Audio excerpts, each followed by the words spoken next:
Before we get started, I just want to alert everyone to an important video that you've just recorded that will not be available to the public. Here, you discuss the upcoming geopolitical shockwave of what you call the most significant development in international finance since 1971. But then you explain how anyone can position themselves to profit from this crisis.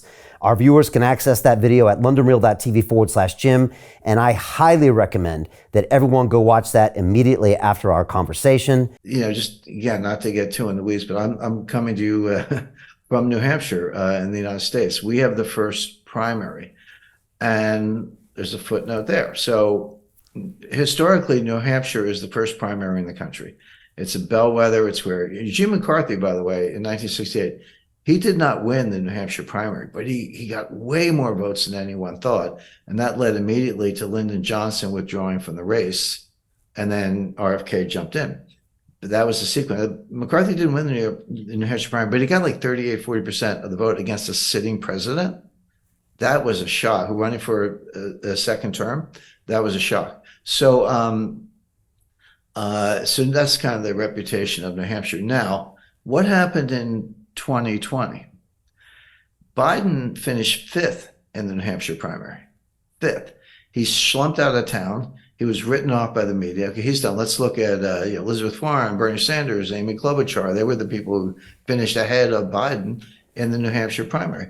What happened next? Well, the next primary is South Carolina, which is about 50-50 Republican-Democrat. But if you take the 50% Democrat, that's about 80% African-American. And their boss, their leader, is James Clyburn, who was the number 3 ranking Democrat in the House in the Nancy Pelosi days.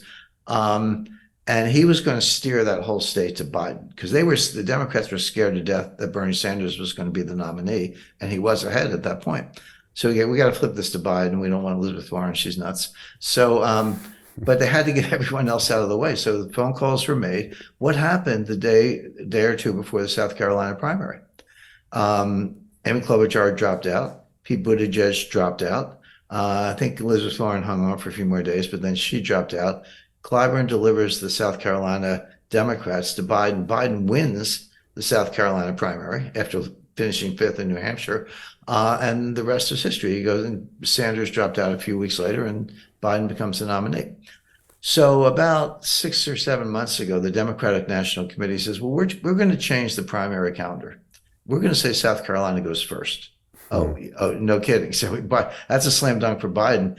They don't want Biden to run in New Hampshire because he's like a sitting president running for re-election, and he might not win, or at least he might be Lyndon Johnson win, but not by enough votes.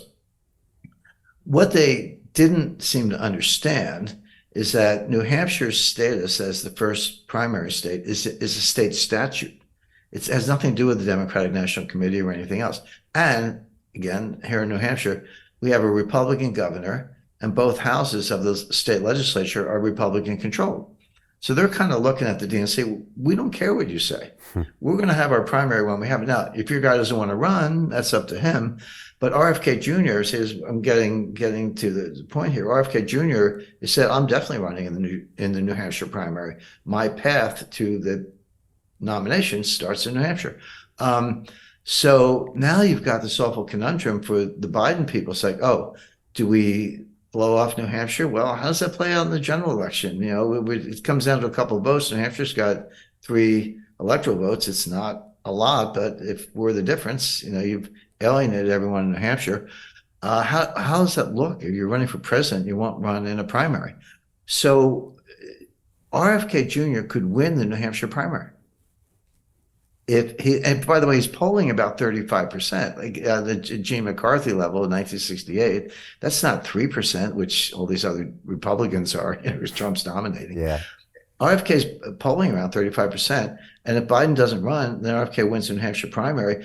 I defy the U.S. corrupt media to ignore that. I mean, they might try, but then they're just lackeys of the DNC. So it's going to be a crazy year. And I would start there.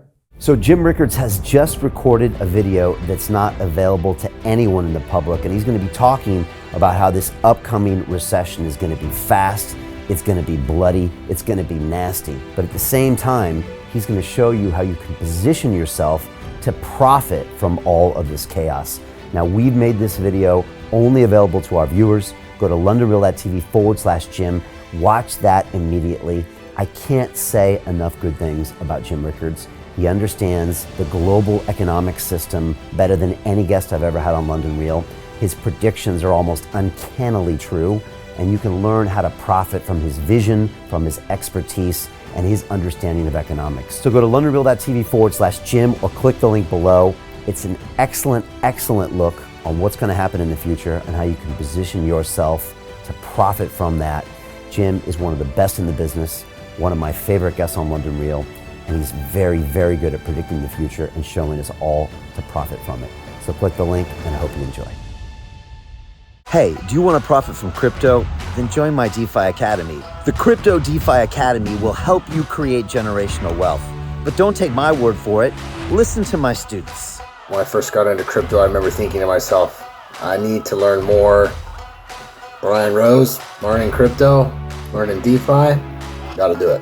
I am so grateful that I jumped in and did this. I had to break through some limiting beliefs that I can do this, that I can afford this, that I can be in this. It challenges the things that are deeply rooted within us. Joining DeFi Academy has been one of the best decisions I have made on my blockchain journey. This course was a life changer, a game changer, a huge eye-opener, coming from knowing practically nothing at the speed of the learning over 4 weeks was just fantastic. The information you provided in this class was invaluable. I feel far more confident in my next steps. You took complex concepts and made them easier to understand. What's different than so many other ones is it just doesn't tell you what to do. It actually makes you do it. This is for people who are serious about becoming traders. This is the way it should be done. I realized from this learning experience again that it is not about what you learn, but about who you learn it from. The energy was insane. I've never experienced such incredible energy on a live call. Brian Rose, you are a legend, my friend. It's the only thing in the market where you can get all information and learn everything what you need to know. Everything is so clear and so well done, and I'm just forever grateful for this program. It made me feel so much more confident about crypto than I did before. I did not anticipate how passionate I was going to become about it. This course has been like a big learning experience for me, not just in the crypto space, but just an overall balance of life. What I've learned is, how to take ownership, of my life in a way that I really hadn't before. Yeah, you can't put a price on that, really. I would recommend it to anybody, top notch. Excellence does not come cheap. So if you want excellence, you got to pay for it, but it's so worth it. Pull the trigger. That's what this course is about. You're not going to regret it, really. It's amazing. Thank you, Brian and team. So what are you waiting for? Crypto is happening now. Click the link below, submit your application, and let me mentor you on how to create generational wealth and build the decentralized financial infrastructure of the future.